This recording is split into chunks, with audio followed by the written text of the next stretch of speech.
This weekend, Ocean's 13 rocked the box office to the tune of $37 million. I'm going to give you two words that tell you why. Jerry Weintraub. He is much more than just the uber producer behind the movie. He is the leader of this gang of actors we love so well, it seems. I got to catch up with him when he was receiving one of Hollywood's biggest honors. Take a look and listen.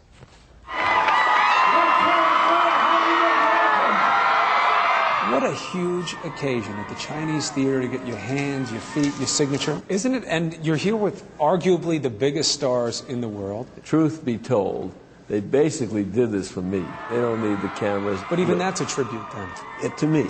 And I appreciate that, and I love them for it. And I'm crying, you know, I shed tears this morning because they're great friends and they're great people.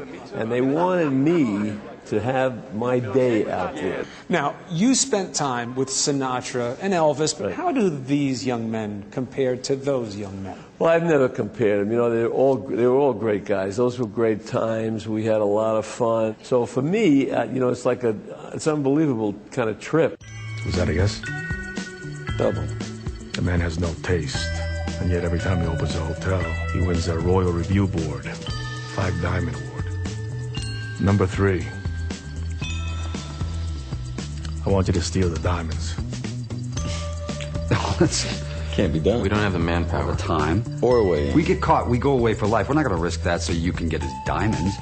You've gotten to see these guys grow also, right? What's the change though? We got a lot of kids around, but you know, it's great.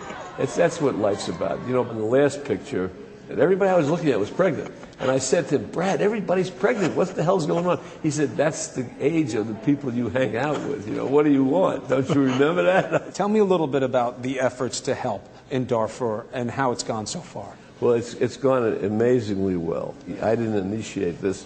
George Clooney, Brad Pitt, Matt Damon, and Don Cheadle had all been to the Sudan last year. And George went over with his dad. They did a lot of work over there, very important work.